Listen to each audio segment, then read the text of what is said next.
Rural Heritage on RFD TV is brought to you by Rural Heritage Magazine, a bi-monthly magazine featuring articles about farming and logging with draft animal power, small-scale diversified family farming and homesteading, and other aspects of our rich rural heritage. Rural Heritage Magazine, borrowing from yesterday to do the work of today. For subscription information, please call 319-362-3027 or order online at www.ruralheritage.com. Hi, I'm Joe Mishka. Welcome to another episode of Rural Heritage TV. When we stopped at Jack Miller's uninsulated blacksmith shop in January 2024, it was too cold for him to run his forge, so he took us inside and showed us some of the amazing pieces he has made and talked about the techniques involved. We showed you some of that in a previous episode. Here's the rest. A miniature German coach builder's axe. That is nice. And I trimmed, I'll take a piece like that, and it doesn't take too long, and you've got a hammer handle or an axe handle. And you've got all your fingers. Yeah. Yeah, good thing they make thread that's sewn back together. All right. Okay, we can go out this way. All right. Yeah, and then like I say, I have a book on coopering, but they tell you what the tools are, and they don't tell you everything. And then there's pictures in there of stuff like this that are this big, and you're supposed to. We had one look angle. at that. So I had to figure it out. I had to put my engineering hat on, and I had to make. It took me a week to make this, to put a groove that deep in the bottom of that Right. butter churn. So you can put the bottom in it. Yeah. So I forged the bit and everything, but I just love. Wow. To me, it's like you got to go back in time to do this, and that's what I like about it. I tell people I got a blacksmith shop, and I can go back in time. I can stop at the 17th century. I can go back further than that. Anytime I want. I mean, you're making tools to make tools to make tools. Yeah. So I'm not surprised you could make a pair of tongs without a pair of tongs. So Yeah. that is carving the groove that this bottom is sticking Yes. in. Yeah. Yeah, you put that in there and just work it around. And you couldn't do it. If you Without- tried to do that, it Right. would never be straight. Right. It would leak. Right. So you have to make wait till a, it's put together. so it's like a mechanical device, Here's a piece I did. This was a flat sheet when I started. And, most people would, why would you do that, Because it took me all day on a Saturday to make that hinge and put it on there. And how is that hinge adhered? Just with solder.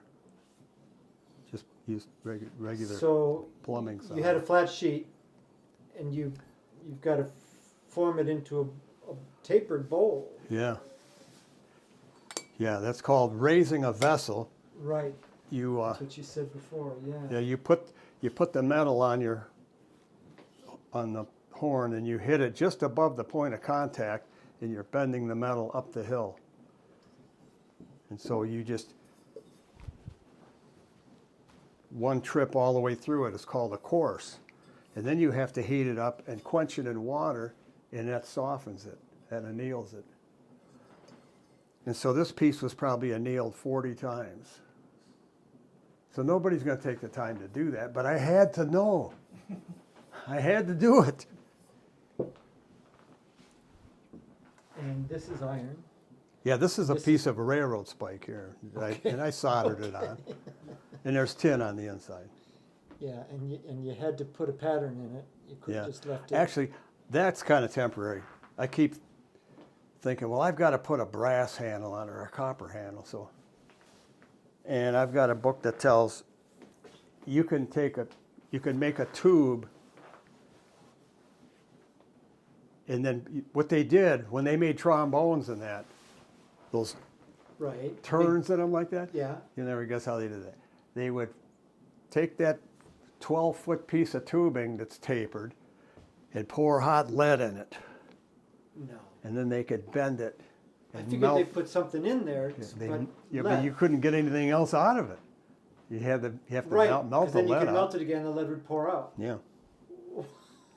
Yeah, these books, they've got it in. They've got all that in there. Now, this was a piece of copper plumbing. I go in a restaurant, I tell them, I brought my own special sauce. All right, so talking about that trombone, somebody figured that out. Yeah. So you must admire these people that did this way back in the day. Look at these guys. You're thinking, what are they doing there? They're minting money there. Mm-hmm. This is like 1650 France or something. Wow, This is really a good that's book. a big press. But it tells how to do that. I think it is in the back.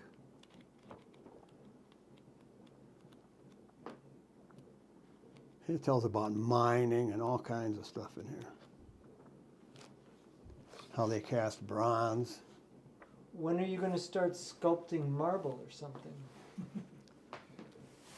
Is that coming? I do have some rocks out there I've considered making Right. a bowl or something.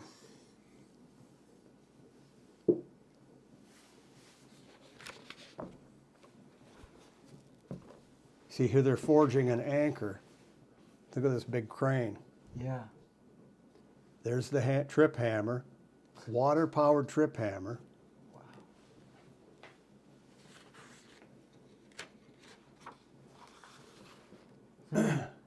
You see here, they got a crane there. Here's the forge, and they bring two pieces out of two, and they're forge welding them together with the trip hammer.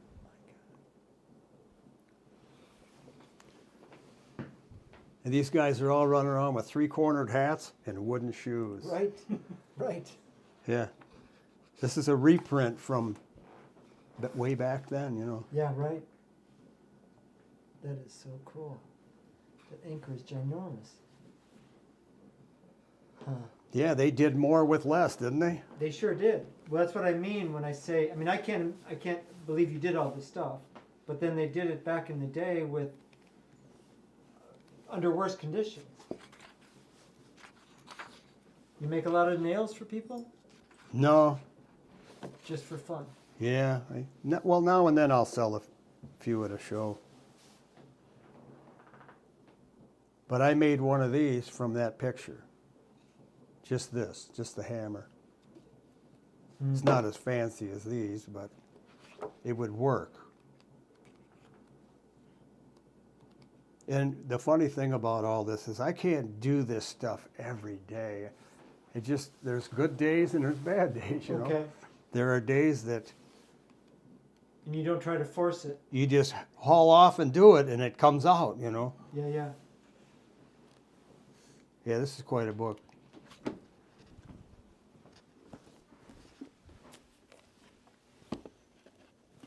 Is this bone? Antler? Yeah, yeah. I got that from a pet store. There was 2 in a package. It's like calf leg bone or something. Huh. And I shortened it up and filed it. And That's very cool. What is this for? this was a test piece. That end looked like that. And then you make a donut to go on there. And you bring it out of the fire, welding heat, and you forge weld it in a swedge block. Okay. You know, in a saddle. And that you'll close that gap. You'll weld it not only to this, but you'll weld that seam shut. Right. So it looks round and flat on the end. Then you hammer it square. Then you take it and knock all the corners down. And it's called a finial. And it's usually find it on the ends of andirons, antique andirons, to give it some finesse, I guess. Okay, and and for weight, right? What is an Well, andiron? here, An I'll andiron is in a yeah. fireplace? Yeah, that's what the logs sit on. And I made all these stocking holders. I made this one for my daughter. Little duck head. But yeah, we cook in this. I'll put a turkey in here and sweet potatoes in that one. And those That's the andiron back there. right. Those are antiques that I found. And I got them at such a price I couldn't pass them up. But I'd like to make my own for this fireplace someday. I just made a real nice one of these for somebody. That That is beautiful. thanks. Yeah. That is terrific. And I drew all these leaves out of this piece. No. Yeah. It took me a week to do just that brace. Oh my gosh. Those aren't welded on there. Oh my gosh. That is stunning. That is really stunning. Thank you. Because it doesn't, I mean, it just needs to be a brace. It just needs to be a piece of iron going that way to give it Right. strength. I thought to myself, well, if it doesn't look right, I can just cut them off. Right. Just forget about it, you know. Trivet, or is Yeah. this decorative, or is... Well, there was a brass knob on there for opening and closing the damper. Oh, okay. And I was always, you know, Christmas Day, I would turn it the wrong way and smoke's rolling out of here. Oh. So I took it off and threw it away and I made this. Oh, I love that. And it's got an arrow that says open. Oh, hey, sweetie. That's Murphy. Yeah. And then one day I thought, well, I went to Lowe's and bought a little broom and I cut it off, and how could I attach that? So this is like a clamshell. It opens up, you put the broom in there and you drive this ring on, Sure. and you can change it someday if you want.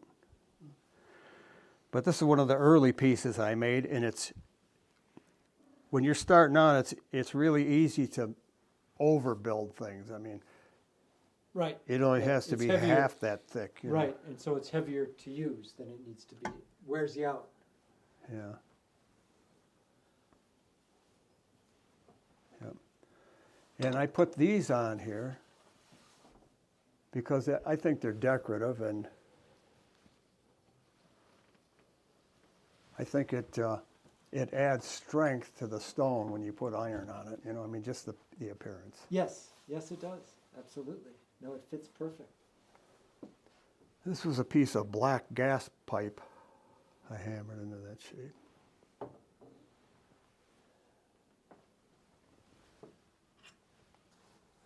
And then this is a piece of a shovel blade.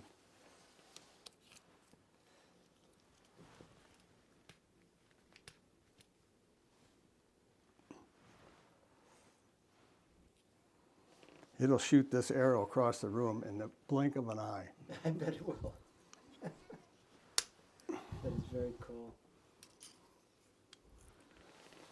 I love these fleur-de-lis. Is that what they're called? Shape? Yeah, something Close to to that effect. Yeah. Yeah, I made this just for that gun, powder gun, and these are actually rivets because they're riveted down. Yeah, right. Yeah. Right. And I'm a certified welder from my trade, but I don't use any of that in this. Everything's traditional joinery. It's either mortise and tenon or it's riveted. I think that's amazing. I really do. I think that's amazing because it'd be so easy to weld these on and then grind it down and it'd just be seamless and Right.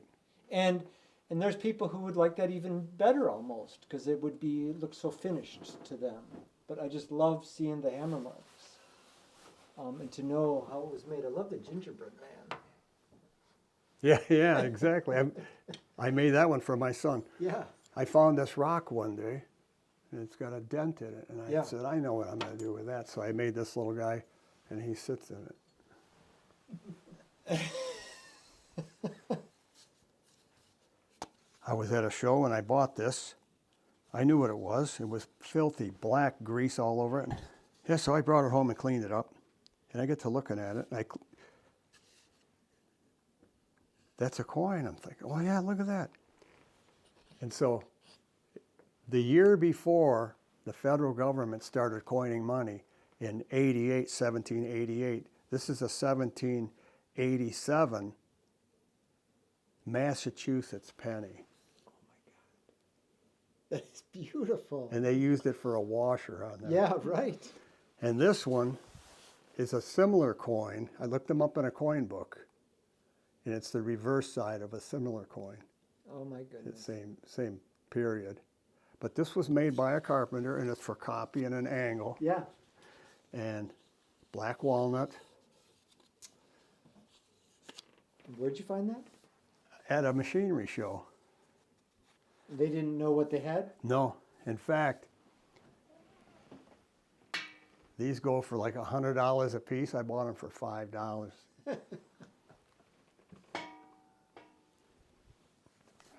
And those sockets, you hammer, like for a chisel and that I've made, you hammer that out like a bird's tail, and then you roll it up.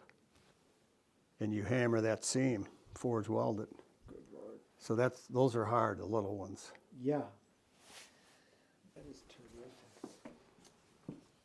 But you learn something.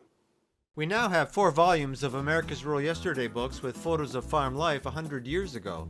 Fieldwork has images of horses in the fields working the ground, planting and harvesting the crop. Barn and Farmyard shows farmers putting that crop in the barn, silo, or corn crib and caring for poultry, hogs, cattle, and more. In At Home and in Town, farm families prepare Sunday dinner, relax in the parlor, drive to town by buggy or wagon, and visit the general store. Finally, Early Tractors has over 250 photos of early American tractors like Alice Chalmers, Oliver, John Deere, Farmall, Minneapolis Moline, and many more. These photos are of new tractors back in the day and show how they were configured coming out of the factory. Buy any of these books for $24.95 plus shipping. When you buy 2 or more, the price per book goes down, all the way to $17.49 per book when you buy all 4. To order, just call 1-877-647-2452 or order online at www.ruralheritage.com. That's 877-647-2452.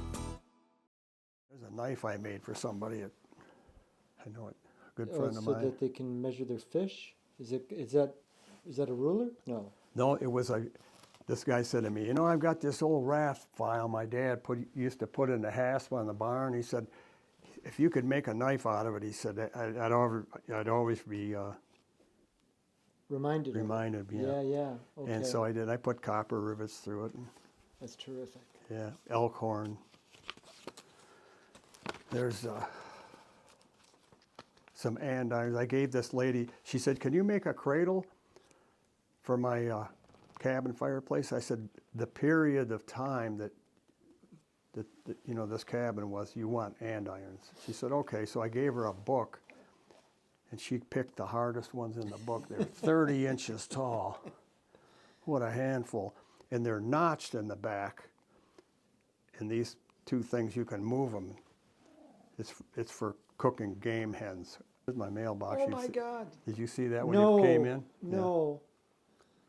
Yeah. Oh, that is so cool. Yeah, this tree was out back, and it grew that way. And there was the wash had exposed the taproot, and this went into the bank, so it was in a ditch, kind of, you know. Huh? Yeah, right. And I thought, I know exactly what I'm going to do with that. It's locust; it won't rot. Right. So I cut it there, and I brought it home, and I laid it down in the barn, and I made this fit on it. And then I put this in the ground, and I went out there and attached this. Help me remember to take a picture of that as we leave. That is terrific. The only thing I don't like about it anymore is I had to put a reflector here on both sides. Oh, right. Because if somebody hit it, I might get sued or something. Right. You got to show due diligence. Yeah. But it's big enough to bake bread in. It's a good size one.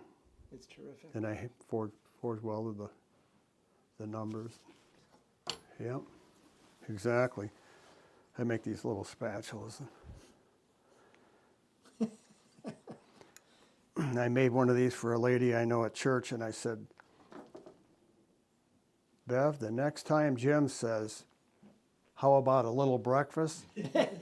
Ask him if he wants to get started with the little pancakes. And I gave it to her.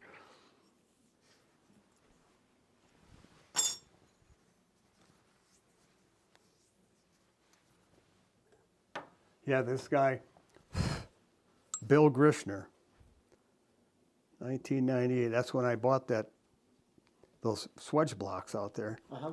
And I bought this from him too. He had these made for himself. And he owned this business, Iron Age Antiques. So he bought and sold anvils and stuff. He was He had that made by somebody else for his promotion. Yeah, this is cast. His business card. Yeah, I love it when I find something like this at a yard sale for $2 or whatever. Right. Now the guy could have forge welded this all together. But he put a little shim in He there. drove a wedge in it to hold it together. Right. And my thinking is it was not only easier, You can take it apart. you might ruin it. You can take it apart and straighten those tines Yeah. and put it back together. Yeah. So this thing might be 200 years old. Right. This may have come from the East Coast on a wagon out here. Who knows? Right. But I see something like that. Oh, I got to take that home. I can copy that someday. Well, you also enjoy the story of it. Yeah. Then here's a piece I made years ago. Yeah. These are English halfpenny feet. English, they call it halfpenny, but they're actually halfpenny. And it's mortise and tenon. There's no welding.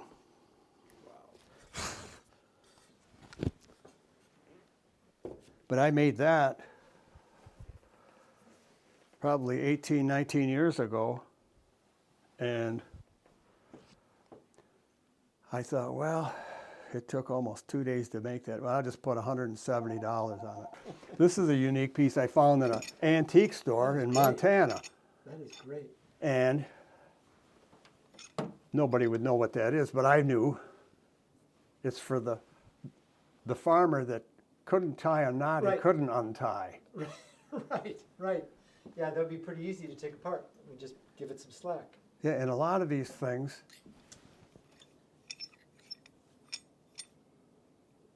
I've got a question, how was that made? They cast this piece, and then they put it back in a sand mold with a parting agent on this, and then they cast this over the top of it. Wow. Because it wasn't riveted down. Right. And that's cast tool steel. It's not cast iron. Huh. And that would actually take, this is 5/8 line, it would take an inch line. Uh-huh.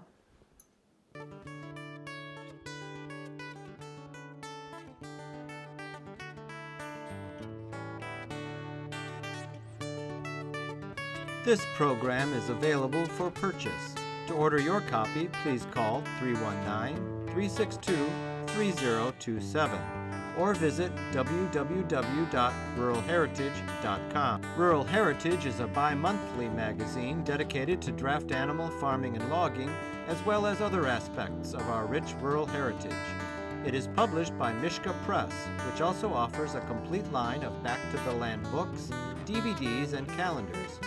Call or write for a catalog or subscription information, or visit our website at www.ruralheritage.com.